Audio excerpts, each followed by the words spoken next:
দুনিয়াটা হচ্ছে পরিশ্রমের জায়গা প্রিয় ভাইরা। এখানে পরিশ্রম না করলে সফলতার দেখা মিলে না।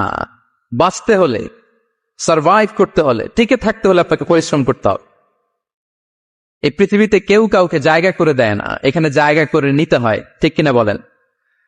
আপনি যদি পরিশ্রম করেন, পরিশ্রমে যে ঘাম ঝরে শরীর থেকে, পরিশ্রমের ঘামে জন্ম নেয় সফলতার বীজ।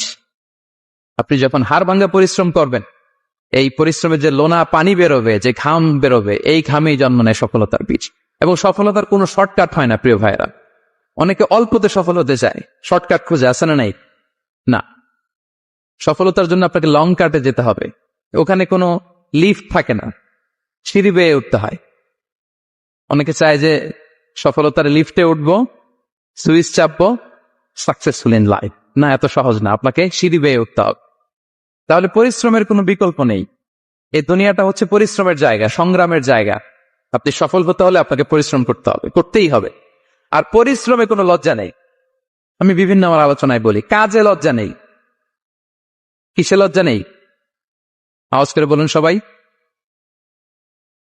কাজে লজ্জা নেই। লজ্জা হচ্ছে অলসতায়, লজ্জা হচ্ছে হাত পাতায়, লজ্জা হচ্ছে অকর্মণ্যতায়। কাজে লজ্জা আছে? লজ্জা কিসে বলেন সবাই? লজ্জা হচ্ছে অলসতায়, অকর্মণ্যতায়। যারা কাজ না করে ফুটানি মারে, ওইটাতে লজ্জা। অনেকে আছে ফুটানি মারে, আছে না নাই? কাজ করে না, সব ফুটানি। এই ফুটানিতে লজ্জা, কিন্তু পরিশ্রমে কোনো লজ্জা নেই। এজন্য আল্লাহ তাআলা বললেন, ইয়া আইয়ুহাল ইনসান ইন্নাকা কাদিহুন ইলা রাব্বিকা কাদহান ফামুলাকি। হে মানুষ, তোমার রবের কাছে পৌঁছা পর্যন্ত তোমাকে পরিশ্রম করতে হবে। হাড় ভাঙা পরিশ্রম করে আমার কাছে আসতে হবে, তবেই সফলতা মিলবে। অন্য আয়াতে আল্লাহ তাআলা বলছেন, লাকাদ খালাকনাল ইনসানা ফি কাবাদ। নিশ্চয়ই মানুষকে আমি কষ্ট এবং পরিশ্রম নির্ভর করে তৈরি করেছি। এই পৃথিবীতে টিকে থাকতে হলে তাকে পরিশ্রম করতে হয়, কষ্ট করতে হয়। এবং দুনিয়ার এই সাইকেলটা যদি দেখেন, দিন এবং রাতের যে সাইকেল, রাতকে আল্লাহ বানিয়েছেন ঘুমের জন্য, রেস্ট নেওয়ার জন্য, বিশ্রামের জন্য। আর দিনকে আল্লাহ বানিয়েছেন কর্মচঞ্চল করে, কাজের জন্য। দিনের মধ্যে কর্মস্পৃহা আছে। আল্লাহ তাআলা সূরা নাবাতে বলছেন, ওয়াজআলনান নাহারা মাআশা। আমি দিনকে বানিয়েছি কর্মচঞ্চল। দিনে আপনি কাজ করবেন, হাড় ভাঙা পরিশ্রম করবেন, তবেই সফলতা ধরা দিবে, ঠিক কিনা বলেন?